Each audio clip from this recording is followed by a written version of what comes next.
Welcome back. I picked up a Dethatcher on Amazon, and this year we're going to dethatch instead of just doing a core aerate. That's because I've got a lot of moss and other things in my fescue that needs to come up so I can make sure that my grass seed makes great contact.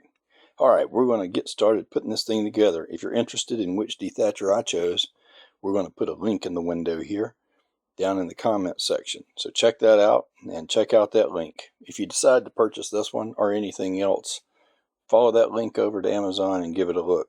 When you use this link, I do get a small payment from Amazon if you do buy, but it doesn't cost you any more money. Thanks for supporting the channel. Let's get started. Once you open your box, this is what you got. You got these springs or tines that go down in the soil. They come in like this. And then you've got a couple of wheels in here. Rubber-based wheels, fairly solid. Then you've got the leader part of the tow bar.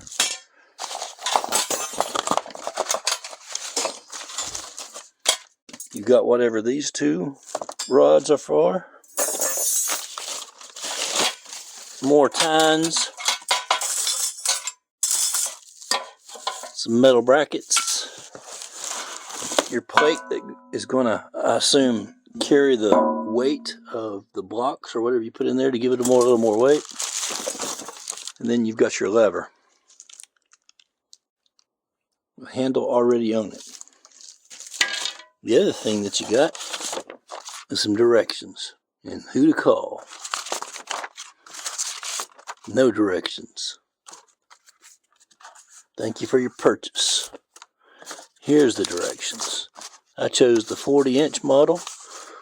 I have a 48-inch cutting path of a mower, so I thought a 40-inch would be good to go through the gates easy enough. And there's the directions. So we'll get started.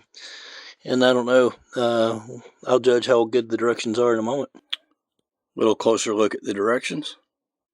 Those two things there at the bottom, they're calling those spring alignment wires. I more or less called out everything already on some of the others. Number 4 is the axle bracket where the wheels will pick up.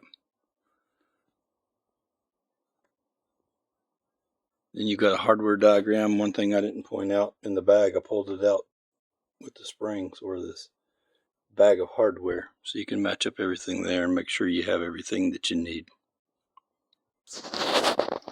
Alright, I sorted my hardware. I really didn't take stock, but it looks like it's probably all there. I hope so. We're going to get started. One of the first things it says to do is to take what they call the lifting plate and put here in the middle. And there's a design that matches up. So we're going to do that. We're going to put on the corresponding bolts to do that.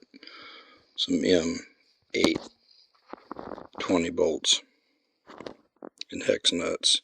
They got them sorted and already the bolts put on them.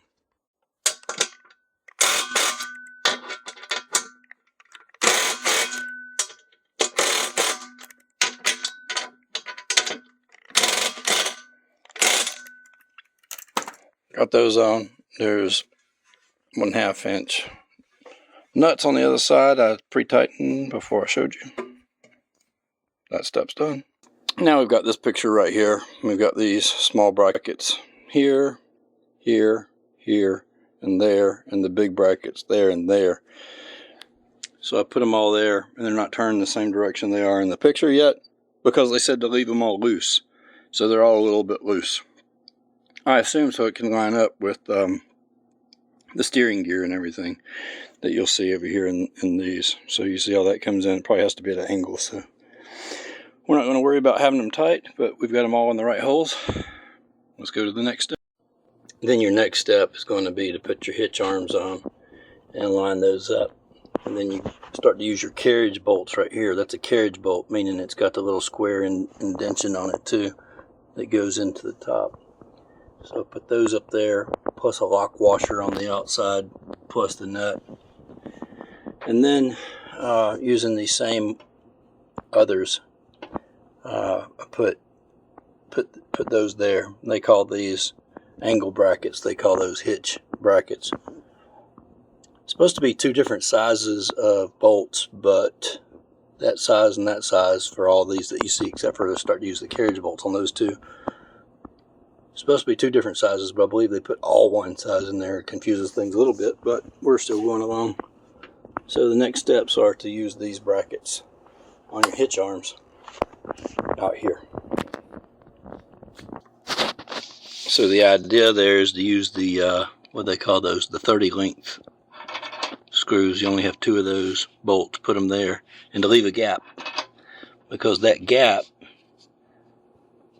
is going to be able to have these come up through it, and this will be your drawbar. Like that. And then this will go on top. So essentially you end up with a drawbar. It looks like that.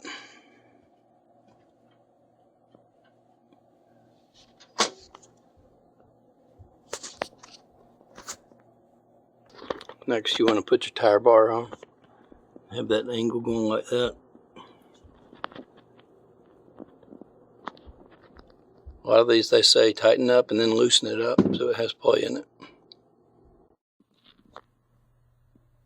Then your next step is to put the wheels on with those longest bolts from the outside in.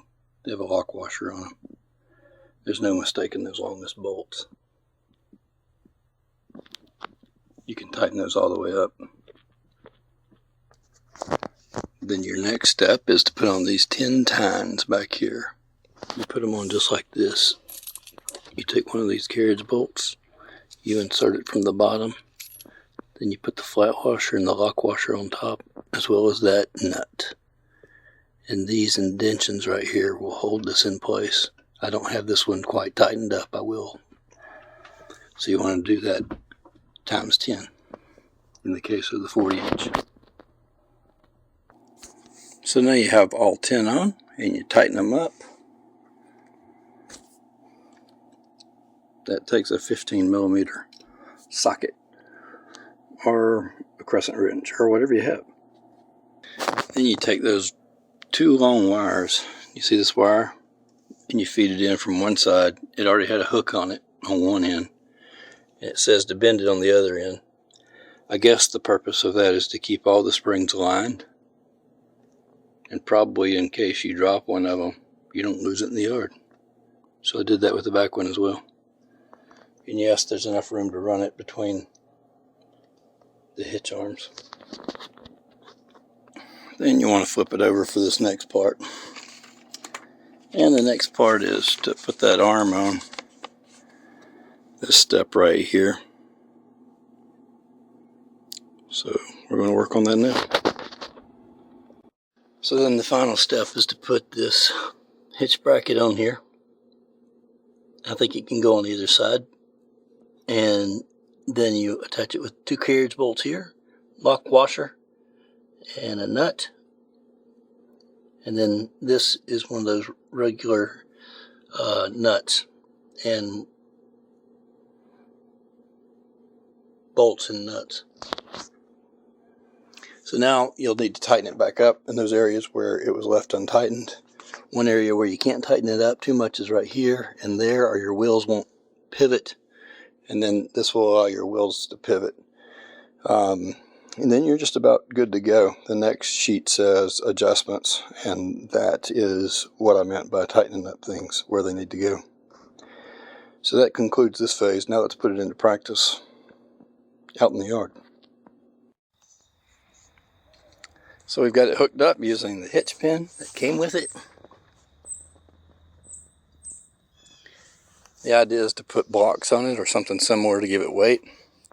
Right now the wheels are in the area where it'll keep it from really going too deep into the ground, the tines. If you want to go across a sidewalk, put it in that position, and then you should be able to go across the sidewalk without the tines necessarily scraping the sidewalk. Let's go ahead and get some weight on it. So I've got a couple blocks on here, to add weight to it so those tines will go down in the ground. It rained a few days ago. As a matter of fact, tropical storm Helene came through here, and so the ground's really still soft in most areas, so we should get some good action out of those tines. I just wanted to quickly also point out two different approaches to prepping your lawn. And I've got fescue in the front, so this is zoysia. But the fescue in the front has a lot of moss in it, a lot of things that need to come out, be dethatched. And so a dethatcher works great. It's going to comb through the soil. The other approach you can use is a core aerator. And this is a core aerator.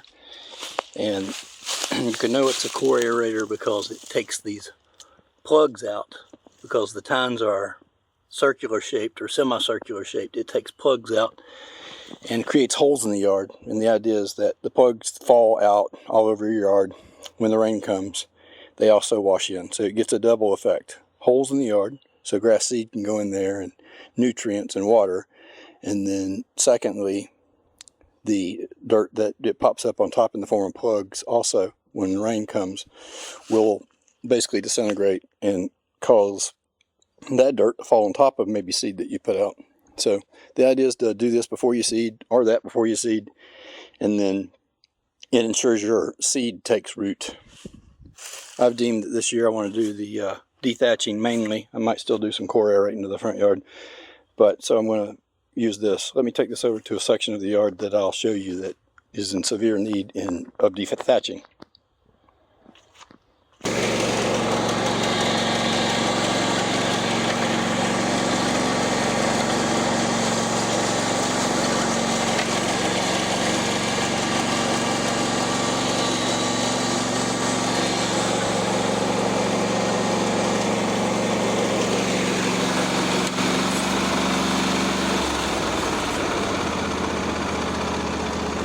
This area right here has a lot of moss in it, as you can see. Let's zoom in. And so basically when you're putting seed out, you're not getting very much seed to hit the ground. I did dig out some of that moss with a regular rake the other day before I said, yep, I'm going to buy a dethatcher. So this whole area in my yard here, this whole area over in here has a lot of moss in it. And as you can see, the dethatcher is already starting to pull up a lot of stuff. So let's see what it does to this moss, which is directly in front of the mower.